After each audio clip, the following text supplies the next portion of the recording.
ഇന്ന് ഞാൻ വീട്ടിൽ നിന്ന് പുറത്തിറങ്ങാതെ ഒരാളെ വീട്ടിൽ നിന്ന് പുറത്തിറക്കിയെന്ന് നമ്മൾ രണ്ടാളും കൂടി ബീച്ചിൽ പോകാൻ വേണ്ടി പോയിന്ന്. എൻ്റെ അമ്മയാണ് ഏടി പോകുന്നത്. എൻ്റെ അമ്മയ്ക്ക് ഇഷ്ടമല്ല. ബീച്ചിലെത്തിയപാട് ആളാകെ മാറിപ്പോയി. ഊഞ്ഞാൽ കണ്ട് ഊഞ്ഞാലിൻ്റെ അടുത്തേക്ക് ഓടിയെന്ന്. വാ നമുക്ക് ഊഞ്ഞാലാടാന്ന് പറഞ്ഞിട്ട് അങ്ങനെ നമ്മൾ സപ്പോർട്ട് മേടിച്ചു. 3 കിലോ 100 രൂപയ്ക്ക് കിട്ടീനി. പിന്നെ ഞാൻ ഊഞ്ഞാലാടാൻ വേണ്ടി പോയിന്ന്. ഭാഗ്യത്തിന് ഊഞ്ഞാലിന് എൻ്റെ വെയിറ്റ് അറിയാത്തതുകൊണ്ട് പൊട്ടി വീണിട്ടില്ല. വെള്ളവും എൻ്റെ അമ്മയും തമ്മിൽ പണ്ടേ ആത്മ വന്നുകൊണ്ട് ഒരിക്കൽ വെള്ളത്തിൽ വീണ് എൻ്റെ അമ്മേനെ എങ്ങനെയല്ലോ രക്ഷപ്പെടുത്തി എടുത്തതുകൊണ്ട് തന്നെ പിന്നെ വെള്ളം കണ്ട എൻ്റെ അമ്മ പേടിച്ചോടും. അങ്ങനെ പിടിച്ചു വലിച്ച് ഞാൻ വാവാന്ന് പറഞ്ഞിട്ട് കൊണ്ടുപോയെന്ന്.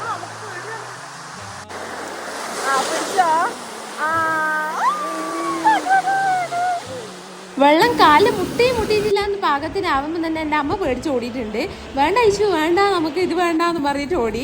അങ്ങനെ രണ്ടാൾക്ക് നീന്തൽ അറിയാത്തതുകൊണ്ട് തന്നെ നമുക്ക് ഭയങ്കര പേടിയാണ്. നീന്തൽ അറിഞ്ഞാലും നമുക്ക് ഈ കടലിൻ്റെ അടുത്തുനിന്ന് രക്ഷപ്പെടാൻ പണിയാണ്. അങ്ങനെ ആ മണ്ണ് കൈയിട്ടതേ ഓർമ്മയില്ലൂ. കൈ പൊള്ളി നല്ല പതറുന്ന മണ്ണാണ് ഉണ്ടായിനി. അങ്ങനെ നമ്മൾ ആടുന്ന് നല്ല എൻജോയ് ചെയ്തിട്ട് നേരെ വീട്ടിലേക്ക് വന്നു. വീഡിയോ ഇഷ്ടപ്പെട്ട ചാനൽ